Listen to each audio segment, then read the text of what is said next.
বেয়াই থেকে জামাই সকলের সাথেই নাকি স্ত্রীর সম্পর্ক। স্রেফ সন্দেহের বশে স্ত্রীকে খুন করল স্বামী।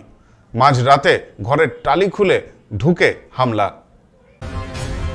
ঘরের টালি খুলে ভেতরে ঢুকে স্ত্রীর নলি কেটে খুন। ঘটনায় গ্রেপ্তার অভিযুক্ত স্বামী। পুলিশের পক্ষ থেকে ধৃতকে এদিন তোলা হয় ব্যারাকপুর আদালতে। নিজের ছেলে মেয়েকেও খুনের হুমকি দেওয়ার অভিযোগ অভিযুক্তের বিরুদ্ধে। ঘটনার তদন্তে পুলিশ। ঘটনার জেরে চাঞ্চল্য ছড়িয়েছে কাছড়াপাড়ার 24 নম্বর ওয়ার্ডের নতুন পল্লী এলাকায়। মিথ্যে সন্দেহ আর তার জেরেই দিনের পর দিন অশান্তি সংসারে। স্ত্রীকে একাধিকবার মারধরের অভিযোগ স্বামীর বিরুদ্ধে। পুলিশ সূত্রে জানা যায় অভিযুক্ত স্বামীর নাম উজ্জ্বল মণ্ডল, মৃতার নাম জ্যোৎস্না মণ্ডল। বাড়ি কাছড়াপাড়ার 24 নম্বর ওয়ার্ডের নতুন পল্লী এলাকায়।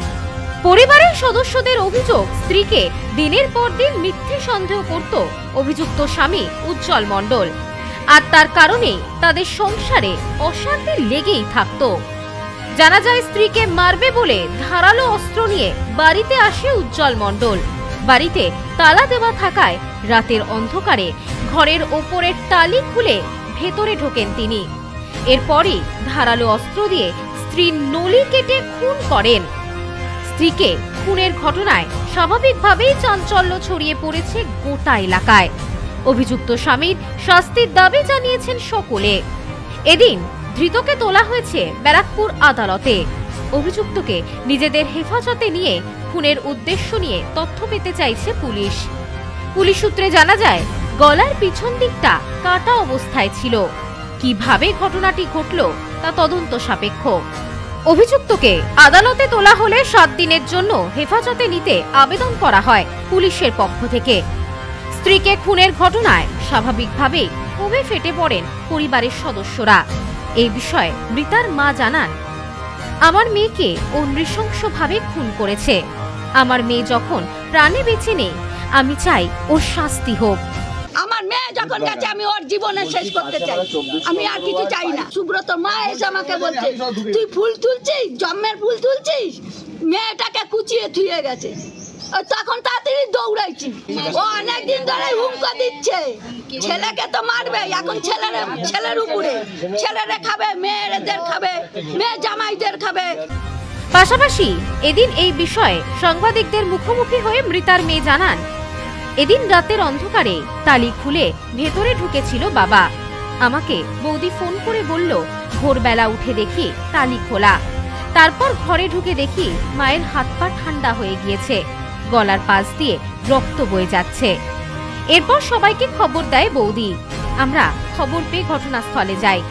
পুলিশকে খবর দেওয়া হয়। বাবাকে গ্রেপ্তার করা হয়েছে। আমরা চাই বাবার শাস্তি হোক। দাদা বলছে যে মাকে এরকম ভাবে মেরে ফেলে দিয়ে গেছে। তবে আমি আসলাম, এখানে এসে শুনছি যে এইখানে ঘরে ঢুকে গলায় নলি কেটে দিয়েছে ধারালো অস্ত্র দিয়ে। কারণ অনেক কিছু আছে, আমার বাবা সহ্য করতে পারে না আমার মাকে। সবসময় সন্দেহ ভাবে যে নিজের ছেলের সঙ্গে প্রেম করে, নিজের বিয়ের সঙ্গে প্রেম করে, নিজের জামাইদের সঙ্গে প্রেম করে, খুব সন্দেহবাদী। তার সঙ্গে ওনার দিদিও আছে। ওনার দিদি এখন বলছে যেন আমার দাদাকেও যেন মেরে দেয়, আমাদেরকেও যেন মেরে দেয় ওনার ভাই। এটা বলছে ওনার দিদি। আমরা চাইছি ওনার দিদিরও শাস্তি হোক আর ওনার ফাঁসি হোক। এই বিষয়ে ব্যারাকপুরের ডিসিপি গণেশ বিশ্বাস জানিয়েছেন, একটি খুনের ঘটনা ঘটেছে। অভিযোগের ভিত্তিতে অভিযুক্তকে গ্রেপ্তার করা হয়েছে। একটা খুনের ঘটনা ঘটেছে, স্বামী তার স্ত্রীকে মার্ডার করেছে। আমরা অভিযোগ পেয়েছি, অভিযোগের ভিত্তিতে আসামিকেও আমরা গ্রেপ্তার করেছি। তাকে আজকেই আমরা কোর্টে ফরওয়ার্ড করছি। আমরা রিমান্ড প্রেয়ারও পাঠাচ্ছি।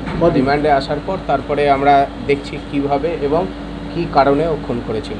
আমরা যখন পৌঁছেছি সেই জায়গাটাতে দেখেছি তার গলার পেছন দিকটা কাটা অবস্থাতে রয়েছে এবং কিভাবে কি ঘটনাটা ঘটলো সেগুলোকে আমরা পুনর্নির্মাণ করব। Bureau report, news no man's land, Kanchrapara. New PC jewellers, সম্পর্ক গড়ে দেয়। বনগাঁতে আমাদের 3টি শোরুম প্রতিদিনই খোলা। নিউ পিসি জুয়েলার্স, বনগাঁ বাটার মোড়। New PC jewellers branch, Kumudini স্কুলের বিপরীতে। New PC jewellers beauty, Motiganj, Hatkhola. আমাদের এখানে সোনা কিনুন পেপারের দামে।